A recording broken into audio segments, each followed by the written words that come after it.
తాజా అంశాన్ని చూస్తున్నాం. ఫిబ్రవరి 1 నుంచి పాన్ మసాలా, సిగరెట్లు, టొబాకో ఉత్పత్తులపై 40% జీఎస్టీని విధిస్తూ కేంద్రం నోటిఫికేషన్ జారీ చేసింది. ఫిబ్రవరి 1 నుంచి టొబాకో సంబంధిత ఉత్పత్తులపైన 40% జీఎస్టీ అమల్లోకి వస్తుందని కేంద్రం నోటిఫికేషన్లో స్పష్టం చేసింది.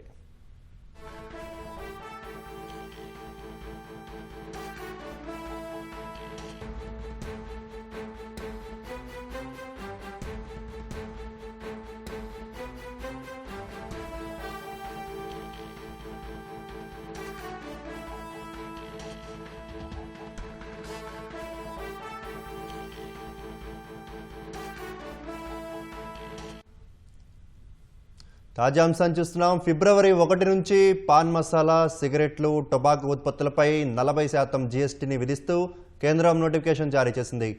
ఫిబ్రవరి 1 నుంచి టొబాకో సంబంధిత ఉత్పత్తులపైన 40% జీఎస్టీ అమల్లోకి వస్తుందని కేంద్రం నోటిఫికేషన్లో స్పష్టం చేసింది.